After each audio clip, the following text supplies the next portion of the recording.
They laughed first. "Loser," my father said. "Can't even afford a car at your age?" My mother chuckled, a brittle sound. "Maybe you should ask your brother for a ride to job interviews, if you ever get one." I didn't flinch. I just looked at them, the way you look at ants on the sidewalk. Then I pulled out my phone. One call, 2 words, "Bring it." And then I waited. Back then, it wasn't always like this. Once, they bragged about me, how I got into the best schools, landed a promising job. I thought their pride was real. I thought their love was unconditional. But it was never about me. It was about control, about comparing me to my older brother, the success in a tailored suit. When my company went under, they didn't see it as bad luck. They saw it as proof. Proof they'd been right all along. He was the winner, I was the disappointment. The switch flipped fast. Calls stopped, invitations vanished, until they summoned me today. Not for support, not for family, for humiliation. The discovery. It was during a dinner at their house last year. I arrived early and heard voices in the kitchen. "Doesn't have the head for business," my father said. "He's slow," my mother replied. "Not like his brother. I told you we should have invested in Mark's company instead." They'd been holding a family fund, money I'd been told was for all of us in emergencies. Turns out they'd given it to Mark without telling me. My father even co-signed a loan for him. I walked in, pretended I heard nothing, and let them serve me dinner. But something changed in me that night. It wasn't anger, it was clarity. The planning. You can't hit back right away, not if you want it to hurt. I started quietly. I cut expenses, sold everything I didn't need. I worked small contracts nobody cared to notice, consulting gigs, freelance jobs, until I had capital again. Then I invested, not in flashy stocks, not in trends, logistics, private transport, and then aviation. By the time I was ready, I didn't just have a car. I owned a controlling stake in a company that moved CEOs and politicians in the air. But the money wasn't enough. It had to be public. They needed to see it with their own eyes, at the perfect moment.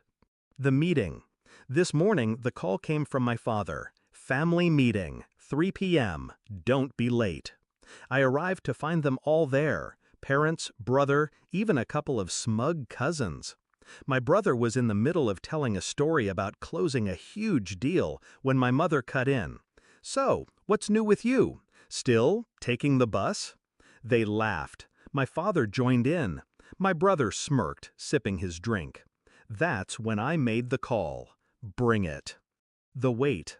The silence after that was heavy. My father frowned. Bring what? I smiled. You'll see. We went back to their small talk. I didn't say much, just nodded, letting their condescension fill the room. Then, 10 minutes later, the sound started.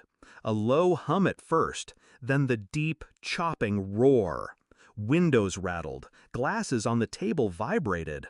"What the hell is that?" my mother asked, rising from her chair. The climax. I stood and walked to the window. It's for me. A sleek black helicopter came into view, descending slowly until its skids touched the grass. The family's rose bushes bent under the wind from the blades. My mother's hand went to her mouth. My father stepped forward. Is that yours?" I turned to him, calm. "No, it's my ride. Mine is in maintenance." That's when my mother's knees buckled. Someone caught her before she hit the floor. I didn't wait. I opened the front door and stepped onto the porch, wind tearing at my coat. The confrontation. My brother followed me out. "Wait, what's going on? You can't just—" I faced him. "Funny. That's what you said when you took the family fund without telling me." His mouth opened, closed. "Look, that was a betrayal," I finished, "from all of you." I let the words hang there, the blades thundering overhead. You wanted a loser to point at. Now you'll have to find someone else. The payoff. I walked across the lawn, ducking under the spinning blades. The pilot stepped out, saluting. "Afternoon, sir. Ready?" I climbed in, put on the headset, and looked back. They stood there, my father frozen, my mother leaning on him, my brother pale. The cousins filming on their phones. The helicopter lifted, pulling me higher, farther, until they were just figures on a patch of green. The reflection. People think revenge is about shouting, proving you were right. It's not.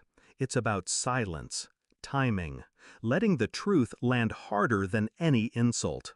They'll remember that day every time they look at that lawn, every time they hear a helicopter overhead. And me? I just remember my mother's words. Loser. Funny. From up here, I can't even hear her.